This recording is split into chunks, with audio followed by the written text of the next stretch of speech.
New India Herald के YouTube channel में आपका स्वागत है।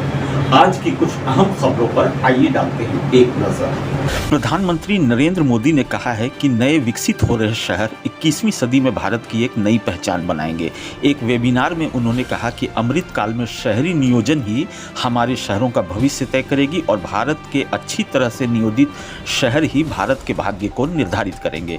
पूर्व कांग्रेस अध्यक्ष राहुल गांधी ब्रिटेन की यात्रा पर हैं, जहां वे कैम्ब्रिज यूनिवर्सिटी में विजिटिंग फेलो के तौर पर एक व्याख्यान देंगे। इस दौरान उनका एक नया लुक सामने आया है, जिसमें उन्हें छोटे बाल और ट्रिम्ड दाढ़ी मूंछों में देखा जा सकता है। साथ ही वे अपनी ट्रेडमार्क सफ़ेद टी शर्ट की जगह कोट टाई में नजर आ रहे हैं और उनकी यह तस्वीर सोशल मीडिया पर इस वक्त खूब वायरल हो रही है। भ्रष्टाचार के मामले में इस्तीफा दे चुके दिल्ली के पूर्व डिप्टी सीएम मनीष सिसोदिया और सत्येंद्र जैन की जगह आतिशी मार्लेना और सौरभ भारद्वाज केजरीवाल कैबिनेट का हिस्सा होंगे। दिल्ली के सीएम अरविंद केजरीवाल ने दोनों के नाम एलजी के पास मंजूरी के लिए भेजा है। होली से पहले राजधानी दिल्ली के लोगों को महंगाई का एक और झटका लगा है। घरेलू एलपीजी सिलेंडरों की कीमत अब 50 रुपये ज़्यादा हो गई है। अब रसोई गैस सिलेंडर की कीमत 1103 रुपये हो गई है, जबकि कमर्शियल एलपीजी सिलेंडरों की कीमतों में भी 350 रुपये 50 पैसे की बढ़ोतरी की गई है। अब इसकी कीमत बढ़कर 2119 रुपये 50 पैसे हो गई है।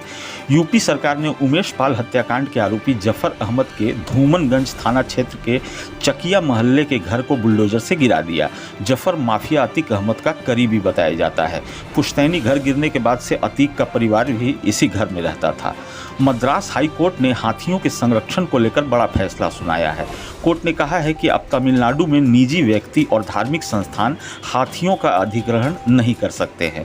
कोर्ट ने इस पर पूरी तरह से रोक लगा दी है। कोर्ट ने सरकार को भी सभी मंदिरों और अन्य निजी स्वामित्व वाले हाथियों का निरीक्षण करने को कहा है।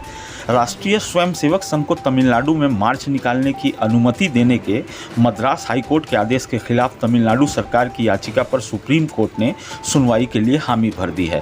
गौरतलब है कि हाईकोर्ट ने आरएसएस को मार्च निकालने की इजाज़त देते हुए कहा था कि विरोध प्रदर्शन मजबूत लोकतंत्र के लिए ज़रूरी है। गर्मी ने फरवरी में 122 साल का रिकॉर्ड तोड़ दिया। उत्तर और मध्य भारत में दिन का औसत तापमान सामान्य से 1.73 डिग्री सेल्सियस अधिक रहा।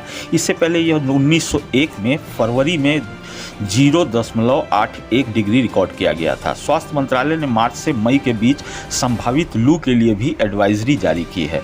केंद्र ने देश के बड़े think tank centre for policy research के फॉरेन कंट्रीब्यूशन रेगुलेशन एक्ट यानी FCRA लाइसेंस को रद्द कर दिया है।